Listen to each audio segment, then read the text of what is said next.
दुर्गा सप्तशती षष्ठो अध्याय। धूम्रलोचन का वध।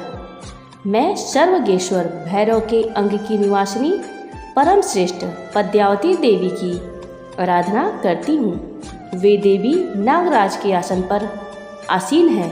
नागों के फणों से शोभित होने वाली मणिमाला से उनका शरीर भासित हो रहा है।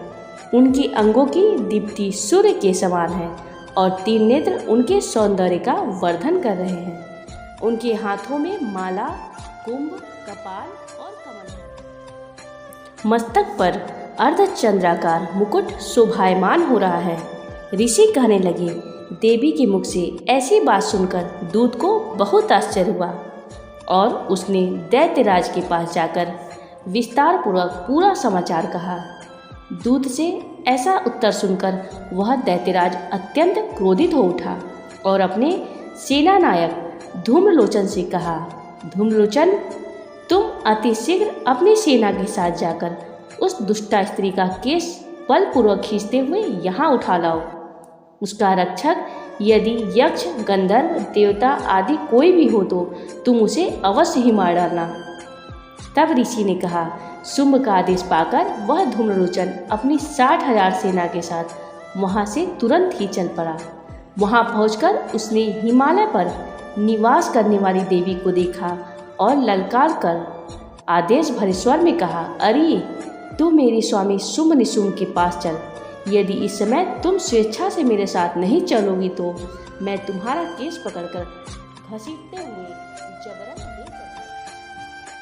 तब देवी ने उससे कहा, तुम दैत्यराज के आदेश से यहाँ आए हो और तुम स्वयं भी बलवान हो तथा तुम्हारे साथ इस समय विशाल वाहिनी सेना भी है। ऐसी अवस्था में यदि तुम मुझे बलात् भी ले चलोगे तो मैं तुम्हारा क्या बिगाड़ सकूंगी। ऋषि ने कहा। देवी के उत्तर से धूम्रलोचन उनकी ओर दौड़ पड़ा। तब देवी अंबिका ने हूम शब्द का उच्चारण करते हुए उसे भस्मीभूत कर डाला। तत्पश्चात क्रुद्ध हुई विशाल सेना ने देवी पर आक्रमण कर दिया। फिर अंबिका और राक्षसी सेनाओं में तीक्ष्ण बाणों, शक्तियों तथा फरसों का युद्ध आरंभ हो गया। इतने में ही देवी का वाहन सिंह भी क्रोध से गर्जन करके अपने गर्दन के बालों को हिलाता हुआ असुरों की सेना में कूद पड़ा। उस सिंह ने कुछ राक्षसों को पंजों की खरोंच से अपने जबड़ों से विदीर्ण करके और कितनों को धराशायी करके ओष्ठ की डाढ़ों का प्रहार करके मार डाला।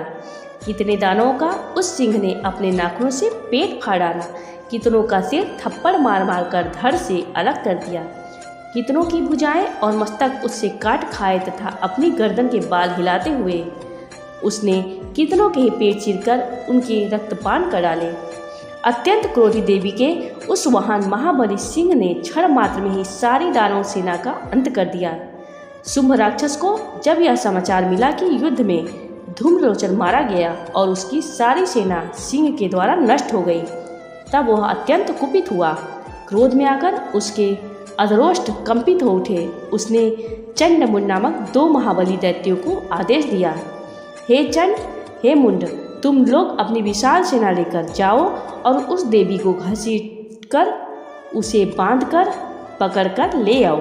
यदि इस प्रकार उनका आना कठिन हो तो उस पर समस्त दानवी सेना के शस्त्रों का प्रहार करके वहीं पर वध कर देना। की हत्या हो जाने पर तथा सिंह के मारे जाने पर उस अंबिका को पास से बद्ध करके यहाँ तुरंत लौट आओ। इस प्रकार मार्कंडेय पुराण के सावर्णिक मनवंतर कथा के अंतर्गत देवी महात्म्य में वर्णित सेनापति शुंभ निशुंभ एवं धूम्रलोचन नामक